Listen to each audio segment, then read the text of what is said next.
5 makeup mistakes that make you look older.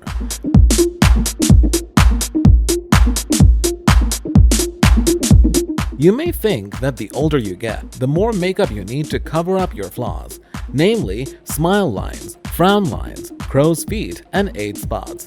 But according to makeup artist Veronica Lorenz, this is actually counterproductive. Less is more is a good rule of thumb when it comes to applying makeup on more mature skin. She says, and blend, blend, blend. Makeup should enhance your skin, not mask it. To make sure we're using makeup to our advantage, Lorenz pointed out 5 common makeup mistakes that make us look older, plus what we can do to rectify them. But before we dive into the video, make sure to like the video and subscribe to the Health Hacks Infinity YouTube channel for more relevant content. Let's get back to the video. Mistake 1. Using foundation to mask your skin. First of all, try to keep the foundation as sheer as possible, says Lorenz. Spot correct only when necessary. Apply too heavily and your foundation will sink into the folds of your skin, putting more emphasis on your features you want to cover up in the first place. Mistake 2. Applying too much powder. Applying too much powder, especially on top of foundation, won't help either. Powder will emphasize wrinkles, especially around the eyes, she says. Instead, Lorenz recommends setting your eye concealer and your foundation by blotting it with tissue or blot papers.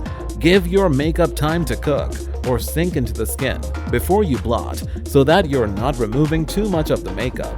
Mistake 3. Neglecting your brows and lashes. You know what ages you aside from wrinkles and age spots, thinning eyebrows and sparse lashes. Make sure you fill in sparse brows and lashes. Remember, fuller brows and lashes equal youthfulness. She also suggests curling your eyelashes to make your eyes look bigger and more awake. Mistake 4. Using too much shimmer. Try to avoid shimmery eyeshadows. They will only highlight crepey eyelids. Instead, stick with matte shadow or cream formulas. She also recommends using eyeliner pencils instead of liquid liners because liquid liners tend to look too harsh on more mature skin. As for blush and bronzer, go for cream formulations or tints for a more youthful-looking, dewy finish, she adds. Mistake 5. Using the wrong lipstick shade. Our natural lip line fades with age, which makes lipstick more prone to bleeding and feathering. Use a clear lip liner to help keep your lip color in place. Also, choose a neutral shade, something that's not too bright or too dark for your skin tone. This is for today's video. Make sure to like the video and subscribe to the channel for amazing content. Goodbye!